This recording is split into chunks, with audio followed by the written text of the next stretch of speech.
Welcome back to the 90 More podcast. My name is Kosi. Welcome back to a brand new video. This is your weekend preview. We're going to be diving into each and every fixture in the Premier League this weekend. Arsenal trying to win 2 games in a row. Liverpool trying to win 3 games in a row. And Manchester City will be trying to bounce back from that 1-1 draw against Nottingham Forest, which was actually disappointing. And so Arsenal get back on top of the table last weekend. Get your thoughts and opinions in the comment box below. Hit the like button for me as well. And subscribe to the 90 More podcast for more of this content like this. Now, this weekend starts on a Friday. Fulham take on Wolverhampton Wanderers. Fulham have been very good ever since the league restarted after the World Cup. They've won 6 games. It's only Man United who have won 7 games after the World Cup that have been in better form than them. I think they will win this game against Wolverhampton Wanderers. Wolverhampton Wanderers are also doing very well actually against Lopetegui. I think the only problem Wolves have is going to be consistency. Can they find that form where they can win 3 games in a row, 4 games in a row? They're sitting only 3 points above relegation, but I think they will be just fine. They will not go down. So this one is at the Craven Cottage. Fulham flying at home. They beat Brighton in the recent fixture. In their previous fixture, they have beaten Brighton. And there are not so many sides in this season that can actually beat Brighton. So, in my opinion, this one is a tough one. Fulham can win it. Wolverhampton Wanderers can also win it if they put in some, good display. I'm going to go Fulham 1, Wolverhampton Wanderers 2. I'm going to go with a shocker here. I'm going to go with a surprise element. Wolves will bounce back against Fulham away from home. And I see a very big masterclass from Lopetegui. He's a good manager. Losing to Bournemouth in the previous game means nothing and takes nothing away from Wolves. They're a much improved side. So Fulham, I'm sorry, you're losing this game. 2-1 at the Craven Cottage. Newcastle was the early kickoff versus Brighton this weekend, but of course we won't have that fixture because Newcastle will be playing in the Carabao Cup final on Sunday against Manchester United. At 6 p.m, Everton take on Aston Villa. Everton are trying to win 2 games in a row as well against Sean Dyche. But they are flying. They are absolutely flying. In the first 3 fixtures they've played under Sean Dyche, they've won 2 and lost 1. That was the game against Liverpool at the Anfield. I don't think anyone expected them to win that one. Aston Villa lost their game against Arsenal the previous weekend. 4-2 at the Villa Park. Now they're going to a very, very difficult atmosphere at the Goodson Park, and I don't fancy them to come up with any points in this one. I'm going to back Everton. They could disappoint me, Everton, but I think they have the material, they have the manager, the resilience to see them get a point in this game. So I'm going to go Everton 2, Aston Villa 1. Everton 2, Aston Villa 1. I think Sean Dyche knows what it means to defend very well, contain the likes of Oli Watkins, Coutinho, and Buendia. The problem is going to be with Unai Emery. Can he defend against Everton? I don't think he can. I think he's a very, very open manager. His games are always flowing with goals. But with Sean Dyche and the way we know him, I don't think he's going to tolerate goals in that game. 2-1 in favor of Everton. Leicester City take on Arsenal at the King Power Stadium. This one is a very difficult fixture for Arsenal, but Arsenal need it. It's a game where Arsenal really need to win. It's very, very similar to what Arsenal played over the last weekend against Aston Villa at the Villa Park. Away from home, playing 2 sides that are in really, really good spirits and have also turned their seasons around. But my problem with Leicester City is that they concede a lot of goals and their midfields are not that solid. Arsenal do have a better midfield. Thomas Partey will be coming back. Jorginho is also having that, a great season already, like one game great season. That's what I mean. Do not actually jump onto me. I don't see Leicester City fail to score in this game, but I also don't see them win the game. So I'm going to go Leicester City 2, Arsenal 5. That is the big prediction I've gone for the weekend. Leicester City 2, Arsenal 5. I've looked at their home form, Leicester. They are actually shambles. They're real big shambles. And when I think about that midfield and I think about that Fires defending, calamity, I think Arsenal could rain goals. This game could actually rain goals. So Arsenal 5, Leicester City 2. Next game is West Ham at home taking on Nottingham Forest. The reverse fixture, Nottingham Forest won that game. And I think they will be looking to beat West Ham once again. West Ham are not really actually doing very well this season. I think David Moyes needs to be sacked. I don't know why he's still in the job. I don't know how he is still in the job. Will they go down West Ham?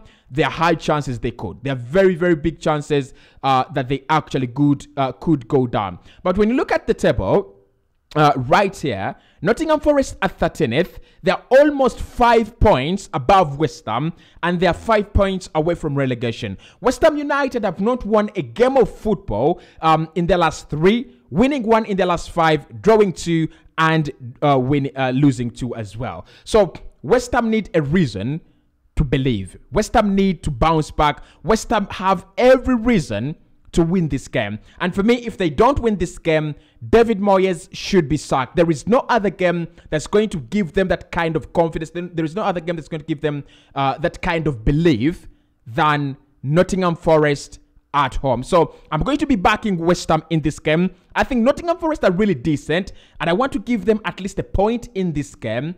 But I think West Ham will win it. And they will win it in a manner that no one expected. This is where West Ham bounce back, and in my opinion, they will not go down. The 3 clubs that will go down are Leeds United, Southampton, and any other club. But I don't see West Ham go back, to be honest. So West Ham 3, Nottingham Forest 1. It will be a close tie. I think it's one where Nottingham Forest will create chances. It's one where West Ham will create chances. But in the end, I just think West Ham need the game more, right? And I don't think, I'm not saying whoever needs the game more wins, but they will have the resources, they will have the power to see the game through. Next game is Leeds United up against Southampton. This one is a cracker, isn't it? This one is a cracker. This is the real definition of relegation scramble. You look at the Premier League table right now, Southampton at 20th, Leeds United at 19th. Leeds have not won a game of football in their last 5.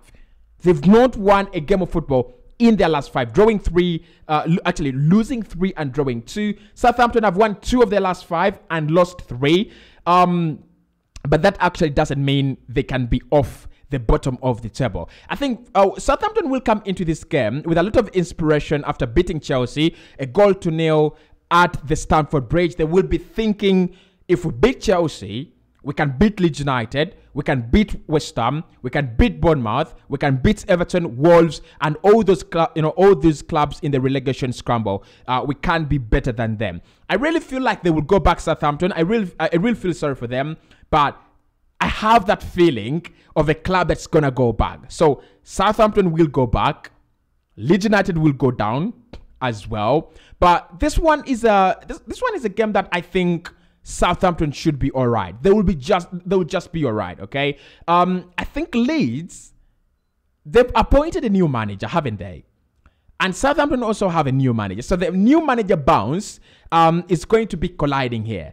But I think Southampton, after that win against Chelsea, they should be fine in this fixture. So I'm going to go Leeds United 1, Southampton 2. We could see another free kick masterclass from James Ward-Prowse. Like, he does it for breakfast. This guy takes free kicks for breakfast. That is what he does. So Leeds United, this is the time they go rock bottom on the table, right? But if they win this one, Southampton, they're giving themselves a massive, massive chance out of relegation. The last game on Saturday will be Bournemouth up against Manchester City. What a game. What a game. Oh, it's not the last game on Saturday. It's the second last game on Saturday. Bournemouth up against Manchester City. And why I'm saying that this is a real game, not in terms of quality of opposition, but I think Manchester City will be thinking, if we don't win this, and Arsenal have won probably, we go 4 points behind Arsenal. That is undesirable. Of course, Arsenal still have a game in hand. If Bournemouth win this game, they give themselves a massive chance out of relegation. Because look, Bournemouth are sitting 17th, 1 point clear of relegation. So all they want to do is to, increase that gap, increase that difference between them and relegation zone. But but I don't see them get anything out of this game. I predicted Nottingham Forest because I think Nottingham Forest are quite a decent side. Bournemouth did beat Wolverhampton Wanderers in the last game, and that was a shocker. Could they cause another shocker this weekend? No. I don't see Bournemouth. I'm sorry. I don't see Bournemouth cause another shocker this weekend. I think Manchester City will be all right. 4-0. That is my prediction. Manchester City 4, Bournemouth 0. And to be honest, this is a game where I see Erling Haaland score another hat-trick. Remember that hat-trick he scored against Wolverhampton Wanderers? Like a penalty, a header, and then a tap-in. This is the kind of game where Erling Haaland will score a hat-trick. Of course, I have him in my fantasy Premier League team. Don't ask why I'm backing him. The last game on Saturday will be Liverpool up against Crystal Palace. Palace are mediocre. Like they're banger average this season, but they've just done all right to stay up and stay mid-table. Liverpool, after that thumping against Real Madrid in the UEFA Champions League, will be looking to bounce back. They've won their last 2 games in the Premier League. That should send some signals to Crystal Palace. But can they go to the Selhurst Park after that mood against Real Madrid, after being thumped by Real Madrid, and pick up a result? In my opinion, no. If there is a clear draw, if there is a game where a draw is written all over it, it is this one. Crystal Palace, Liverpool. And it's a 2-2 draw. I think Crystal Palace will be just fine in this one. Crystal Palace 2, Liverpool 2. Darwin Núñez and Mohamed Salah will score in this game. It won't be enough because I see Eberezer Eze score for them, Crystal Palace, and probably Odsonne-Edouard. I mean, Odsonne-Edouard is not the player that they signed, or the player they hoped they had signed, but it's not that bad, is he? So I'm going to go Crystal Palace 2, Liverpool 2. Now, to complete the action on Sunday, we have one game, and that is Tottenham Hotspur up against Chelsea. That is the big one, isn't it? That is the big one. London Derby. These are the bitter rivals in London, like the true bitter rivals in London. Of course, Tottenham Hotspur are in the top 4. I think they will be looking to stay there. If Fulham win today, on Friday, Fulham will be going above Tottenham Hotspur, right? Or they won't go above Tottenham Hotspur, but they will be on the same number of points as Tottenham Hotspur. They don't want that. Chelsea on the other side, their season looks like undefined. Is it over? Is it starting? Are there some positives they can take away from any of the games they played recently? Their last game was against Southampton. They lost that one miserably. To be honest, I don't see Chelsea win this game. Spurs, I also struggle to see you win this game as well. So I'm going to say Spurs 1, Chelsea 0, okay? I don't think it's going to be a high-scoring game because Chelsea don't concede that much. But I don't think Chelsea, after failing to score against all these shit sides, will come and put in a masterclass against Antonio Conte. Put some respect on Antonio Conte, right? So Tottenham Hotspur 1, Chelsea 0, and Chelsea Graham Potter outruns will continue. To complete the weekend, we do have the final of the Carabao Cup. Newcastle take on Manchester United. That is a big one. Loris Karius is making headlines, and everyone is actually commenting about how bad Loris Karius was.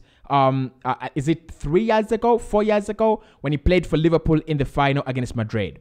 In my opinion, one game doesn't define a player. Like, he was absolutely class at Mainz before Liverpool signed him. The fact that things didn't go in his way doesn't mean that he's the worst goalkeeper in the world. So I think Newcastle will try to cause shock for Man United, but come on, Man United will be just all right in the final. I think Man United will be the first club to win a trophy over the clubs trying to win silverware this season. I'm going to say Man United 3, Newcastle 1. I think it will be 1-1 at some point in time, probably by halftime or probably after halftime. It will be 1-1. But Manchester United just have the fuel.